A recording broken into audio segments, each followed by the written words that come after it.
Babetta Blakeman channel. I'm reunited with Holly. So, as promised in a couple of our other vlogs, we are going to be going through the full Babetta Blakeman journey from start to finish, from idea to today, and we're going to tell you everything that's happened, everything that's gone on, so it could be a bit of a long one this, but I know it might be a bit of a little chatty type of video, but I feel like we just need to get into every little nitty gritty, because obviously you get a lot of questions about like how you started it, you know, where to start with manufacturing, trademarking, and obviously just like the logistics of running a brand. So I feel like giving a bit more insight to that is bit of an insight, maybe answer some questions and things. But yeah, this is just our story and how the brand started, basically. For those of you that saw, we basically put on our individual journeys of Babetta Blakeman on the Instagram, and they are on our highlights if you did want to watch. It all started in 2021 when, do you know what, actually, it started before that. It started with fabric fashion. That's so true. We need to throw it If you know, you know, right? So fabric fashion started in the pandemic. I want to do something. I want to make something. I'm bored. So I started making and sewing masks. Masks is what it started with, I think, and scrunchies actually. I made an Instagram for it. I made a Depop for it and an Etsy shop. And it was called Fabric Fashion. This was 2020, so we weren't actually, because we started university in 2020. Yeah. And obviously we literally couldn't go in for the full year, we were doing it all online. And I remember like seeing little bits of it, but obviously I'd never really met you. So I was like, oh, I've seen this girl with the scrunchies, with the masks. Yeah. So Fabric Fashion literally started off with scrunchies, masks, headbands, then we went to bags, we went to bucket hats. We tried and tested a lot of products, you know, when you think about it and things. And we did include some of these in our most recent summer shoot. Did, yes, we did that one. We did, you know, this was actually called Pistachio. When I launched this, the colourway is pistachio. And pistachio is just my favourite thing to eat and colour. Alongside the Babetta Blue, it's pistachio. Alongside the Babetta Blue. Maybe we should include some more of these in the summer content, let us know. Well, that's the thing, I just feel like these are the origin of Babetta. Like if you actually scale it back and scale it back and scale it back, Fabric Fashion started Babetta Blakeman. So you always need to remember your roots. Yeah, very, very true. But fast forward to 2021 and I thought, right, I really want to get into doing like product and clothing. I really want to basically make the brand more professional and things and do like a proper fashion brand. And I think that's partly from uni. Yeah. Like I think just learning about different brands and things at uni just made me think, oh, I want to do that. So I always knew I wanted to be based on my grandma. So my grandma was called Babetta, she was German, and she literally loved fashion. She was a seamstress and then she had a business.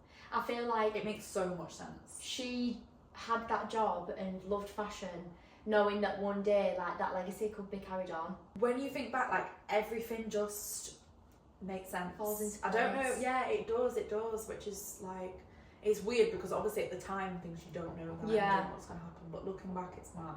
Then I went on to thinking, right, what do I want to call the brand? So at uni we used to have a lot of talks from people in industry come in, and I would always make an effort to make a connection with them afterwards. So I would always email them and ask them a few questions, because I just feel like, especially in the fashion industry, it's so important to network and make connections, because it is hard to get into, isn't it? Like, you are great at taking opportunities with people, like, and networking, and you know, it's not what you know, it's who you know. There is that saying. Exactly. Like you have to just get yourself out there. I remember that we had a talk from a man who worked at Under Armour, and I emailed him after and basically said, oh, I've got this brand, Fabric Fashion, and I really want to change it, and you know, I want it to be this and this, and I'm going to call it Marianne. So Babetta's full name was Babetta Marianne Blakeman. So I was set on Marianne. And he emailed back and said, why do you want to change the name, and what does Marianne actually mean? Like, what is the story behind that? He emailed back and said, Sophie, Babetta. He said, Babetta is striking, like, call your brand Babetta. I absolutely love that. And it just made so much sense. And I just feel like that man, he probably doesn't even realise it, but he literally kick-started Babetta, because it just, like, the whole time the answer was right in front of me. Like, I wanted a fashion brand based on my grandma, what was my grandma's name? Babetta. What's the brand called? Babetta. It aligns, it sounds high end, it's not, you know, something you've ever heard of before. You're not going to get it mixed up with anything else. Yeah, it just made sense. So that is where the name originated from. So when I came up with the brand ideas and like what I wanted to do and things, I started to work with a coach, and we'd have like a session a month basically. And she would ask me to sort of mood board my ideas, inspiration, any words I wanted to be associated with the brand, like basically just make this brand into a person, if you like. So I would literally go through and like take every image off Pinterest that inspired me, that I wanted the customer to wear, that I wanted the product to be like, just everything basically. Target audience and all that. Yeah, and just sort of really go through like the foundations of the brand and things, price point and like competitors and everything. Side note, I feel like that is such an important aspect. Like getting your foundations right, getting your core right and strong leads you to so many more opportunities. Like I feel like a lot of people nowadays, like they're going to starting a brand, or not even necessarily fashion, it can be anything, and they're kind of think about the end goal, but they're not perfecting where they are right now. Getting that strong core is important, I would say. Yeah, exactly. I always want it to be based on like the modern Babetta woman, basically. So that's kind of where all the inspiration came. I then did colour palette. So these are the Babetta colours. So we've got Babetta blue, you've got the beige, Babetta beige we'll call it, Babetta black and Babetta blank. And I wanted it to be quite neutral, but I didn't want to go black and white actually. I don't know why, I just feel like a lot of brands are black and white, and I almost wanted like a signature colour, you know, like Selfridge is yellow. I wanted something Harrods like green. that. Anything that you would wear that would be black, you could wear Babetta blue with as well, do you know what I mean? When I was looking at the colour, I remember there were 3 words about blue that I loved, and I was like, that just sums up Babetta. When I was doing my research, I've literally got here, navy means professional, trustworthy, formal, important, and I just feel like those words align with Babetta. They do. And then obviously the logo is like the Babetta blue, and then it's got the beige text on it. And beige means comfort, simplicity and modern.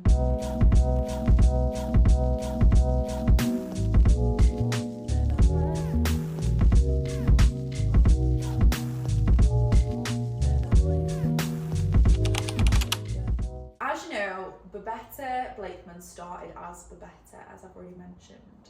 And this is the story as to why it changed from Babetta to Babetta Blakeman. It was quite like it was a bit of a big event actually in the Babetta journey. It was quite, and I also feel like for followers that didn't really see their behind the scenes, it would have felt quite sudden being like, it's changing. Obviously it still is Babetta. Like, you know, you get brands like Christian Dior, you call it Dior, Bottega Veneta, you call it Bottega. So it is still Babetta, but formally Babetta Blakeman.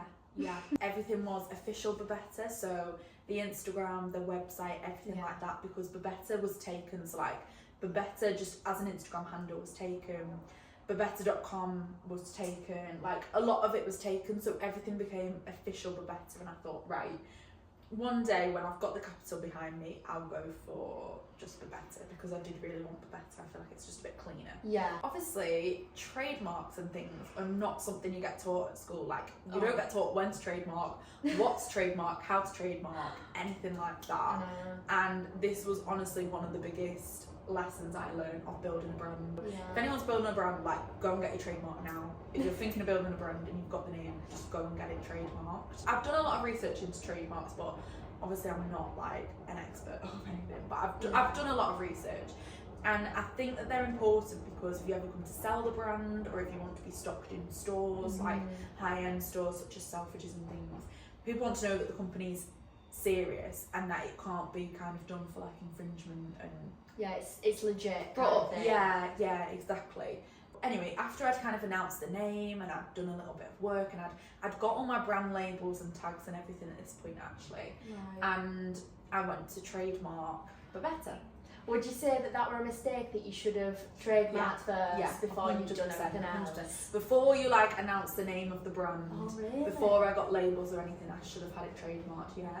because otherwise it's just a waste. Like I had to change the name, Yeah. and I have to get all new labels and everything. Obviously, it's not gone to waste because it No. is still. But yeah, I know what you mean. Like, you will want. Yeah. When we get final product, you will want the better. Blackman on Yeah, and I think it's worked out even better in the end. it. At least turning it into Babetta Blakeman did avoid like a whole rebranding. Scenario. Yeah, situation. 100%. I went to trademark Better, and basically the trademark got opposed by. They're a big company, but they make like it couldn't be more opposite to what we make. Trademarking laws are different in different countries, aren't they? Because when you go to trademark something, you have to put a class on it. So basically, what class you are selling things in or you're trading things in. So the class for clothing is 25. Right. Got opposed by quite a big company, but they've got a different name, so it is not the exact same name. Yeah, it's not Babetta. Like, Yeah. it is different. And the main thing that they sell is something completely different, something that we would never ever go into. Ever. Yeah, and it is a big company. It's a big kind of company. giving inhumane. Yeah. Just for a bit of context. Yeah, it's a big company. You would never even associate your No. your audience with their audience, so why they would ever think, oh, someone's gonna try go on our website and they're gonna stumble on Babetta. Yeah. It is frustrating. It's mad, because that is the main thing that it comes down to if you do oppose like a trademark and things, or go to court with one or something. It's basically based on whether the average person will buy from one brand thinking that it's another brand. I did a lot of research, I called a lot of lawyers, I had a lot of calls about it. I thought, right, I'm actually going to go and fight for this, and I thought, I don't think I'm going to lose. That was my mindset. That was my mindset, yeah, but I genuinely believe that, like, and I still do, like, I genuinely believe they are not similar. If you got to come down to it, it's money in it, and they would have a lot of money Yeah. to Yeah, fight of course, you. they've got lawyers and things, and obviously I didn't have a lawyer and I didn't have the capital to have a lawyer, because it turns into absolutely thousands and things. Yeah. So anyway, after doing this research, and like I say, I did start to go into it with them and defend it a bit and things. Basically, when I actually deeped it, I thought, right, from now until I've got an answer as to whether I can keep the brand name or not, it is a year-long process. Like, to get yes, you can have a better, no, you can't. It delays production, it delays It's time wasted, launch. isn't it? Yeah, exactly. So it's another year. It's also the stress of that you've got to wait for these emails to come back, and you've got to do this and all this sort of thing. It's just another stress and another wait. And I thought, with it being like last year of uni and things, I just don't need that. I just don't want that battle, to be honest. And then I thought, third, do you know what? I've never been able to get Babetta, like I said earlier, as the Instagram handle or as the website. And I thought, what about if I just add Blakeman on the end? It's still Babetta Blakeman. People will still know it as Babetta. I can still have Babetta. Yeah. I can also then have BabettaBlakeman.com or Yeah. .co.uk, which is what it is now. I can have Babetta Blakeman on Instagram. Like, everything just made sense, and I thought, Babetta Blakeman actually has a lot more opportunities. It can still be BB, because it was still BB actually when it was just Babetta. And I like the alliteration, Babetta Blakeman. Obviously, you're Sophie Blakeman, so it's more of a connection It's to got a little you. bit, yeah. I made a new application for Babetta Blakeman. Luckily, it got trademarked. I then bought my website domain, the Instagram, everything like that, and that is why the brand is called Babetta Blakeman. Moving on to the logo, which I still absolutely love the logo. No, I don't want to be biased, but I actually love the logo. You can't go wrong with a simple, bold text that just reads. 100%. It's clean. It reads well. You know, something that has got quite a unique logo. I just feel like it's not timeless. And obviously, the better it needs to be timeless. Yeah. So 100%. I love the logo, Yeah. and I just like the fact that you can call it BB. You've got a few variations, like you've got the like more illustrated BB. So when I was looking to get a logo done, I thought, right, I need to obviously find someone who can do kind of like graphics and things, because that wasn't really on our course, and it's not really our forte, is it, as much, you know? So I thought, right, I need someone to do sort of graphics and things, but getting a logo done, I got quotes for it, and it's actually wild prices. Like, Really? it's mad. Yeah, for kind of like a developed graphic designer and things, it's pretty expensive. You don't It's want just to. mad, and you've got to save where you can. So I thought, right, I'm at uni, I'm gonna make the most of what I can, because we at our uni, they wanted us to collaborate with a lot of other courses, didn't they? A lot of the time. A lot of time, yeah. Which obviously now really grateful It's for. amazing. This is a random story. I don't even know if you know this, but Exclusive. I signed up to be a student ambassador. I think this is a story. I was one of them as well, honey. Signed up to be a This is student- where we first bonded, I swear. And we had to wear those ugly blue the blue t-shirts. tops, yeah. Not the better blue. They were like a horrible Turquoise. turquoise blue. Yeah. Like a polo. So yeah, so I signed up to be a student ambassador because basically got paid. It was really good, wasn't it? Like hourly rate. It was like almost £10 an hour, but you would only have to do like 6 hours. That's like 60 quid in a day. Yeah. I would say Or more let's than say, that. I think it was more than that. And also, if you did like 2 hours 15 minutes, they'd pay you for 3. Like it would round up. wouldn't Yeah. it? And I remember like my first, because I was a student ambassador as well, and I actually did it at college.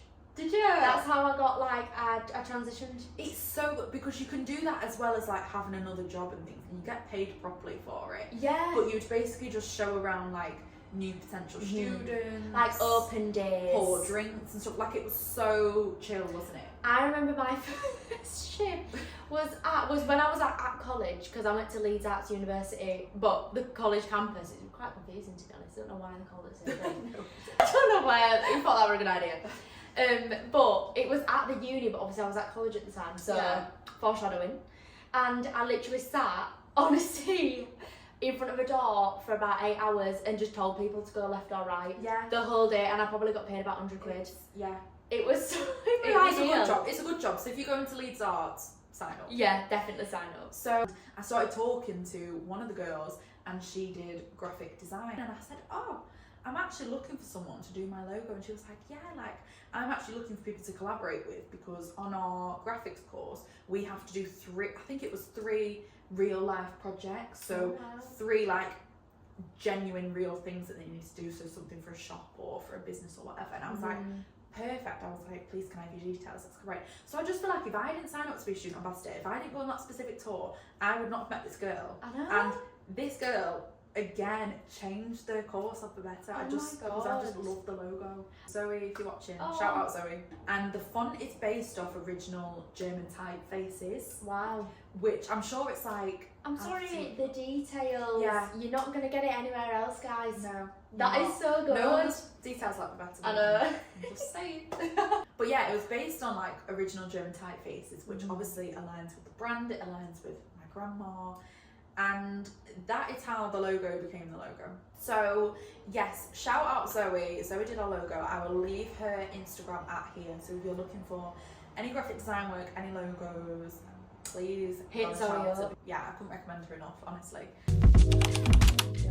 This is literally just episode 1 of our Babetta Blakeman We've journey. actually been talking for so long, I know, and I'm not going to lie, and guys. we're not even halfway through.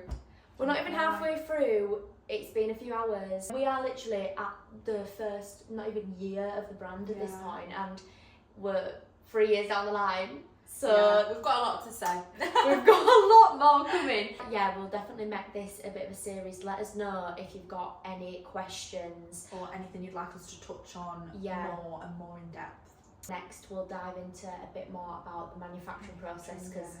that's where a lot of people's Definitely. questions lie. And we're going to show samples as well. Yeah, that's exciting. Samples from the whole process. From way back for the first Way back when, manufacturer. yeah. But yeah, I think as part 1 of this series, we are going to leave it here, guys.